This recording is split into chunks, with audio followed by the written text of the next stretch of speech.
Hello, my global studies friends. So I had quite a few requests in my weekly check-in to make a few more videos explaining things. So that's what I'm gonna do for this third week. And then if we continue on, I'll try and do more updates for like weekly updates, how to do everything. The good news is we're done with Model UN stuff. So we're shifting back into more content, which I think you guys will really enjoy learning about the Cold War. So I'm gonna walk you through a few assignments, some active reading, some primary sources, and then a discussion post that you guys will do at the end of the week. So I have a third week of e-learning here for you guys. So what you're gonna do on Tuesday, March 31st is active reading. So a few people said they were having trouble reading this, and it is very hard when you click right on this page. It's impossible to read it, right? So you have to click here on this link and it will open it up in a new tab for you. Still, it's pretty difficult to read, so you're gonna go here to the zoom button, click zoom, hit 100, and from there, it's so much easier to read. So this has two things. As you read, you're going to be answering questions. So what caused the Cold War? How did the US goals and the Soviet goals differ after World War II? So you click on the box and you can type in your answers there. So then you've got 2 pages worth of reading here, reading, answering the questions, and then after you've read it all, make sure you go back and you fill in the chart. So you've got the causes. So this says different political systems. So then the Cold War happens. So then what are the effects? Well, the Cold War is all about the US and the Soviet Union fighting with each other, different, differences, different political systems. So it's going to cause tensions and it's going to cause a big war between the US and the Soviet Union. So after reading, you'll figure that out and you can type the effects there. So then you'll get 2 more causes, right? To come out of, the various sections here, and then what are the effects, okay? Then what you're going to do on Wednesday, going back to my unit or week 3, is going to be the primary sources. It's the same exact thing, same process of super difficult to read, 2 pages, can't read anything of it. Click this, it's gonna open it up in a new tab for you. Whoops, okay. So then it will look like this. So again, it's impossible to read. I go to my zoom button, zoom to 100, okay? So this is gonna be talking about the beginnings of the Cold War. So you have America, how they feel about the Soviet Union, the soldiers after the war, right? Everything's looking good.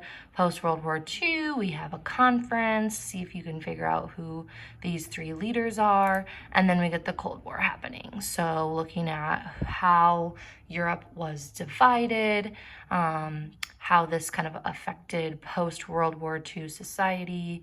You've got a quote from Winston Churchill that's going to explain this Cold War, and then just one opinion. Do you think that it was kind of a wise decision for the US to take on such a powerful role? What are some of the positives and negatives of the US being in that leading position? So again, you cannot read it on this page. It's very hard. Do not read there.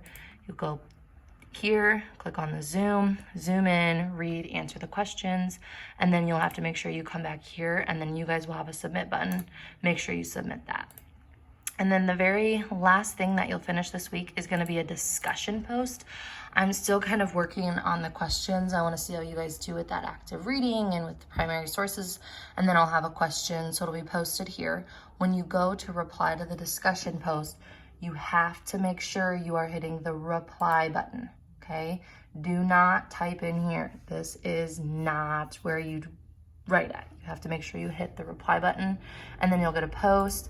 This also, heads up, does not save. So if I need to X out of this thing for any reason, whatever I type on there, I'll have to make sure I'm copying and then repasting that back in there, because it will not save.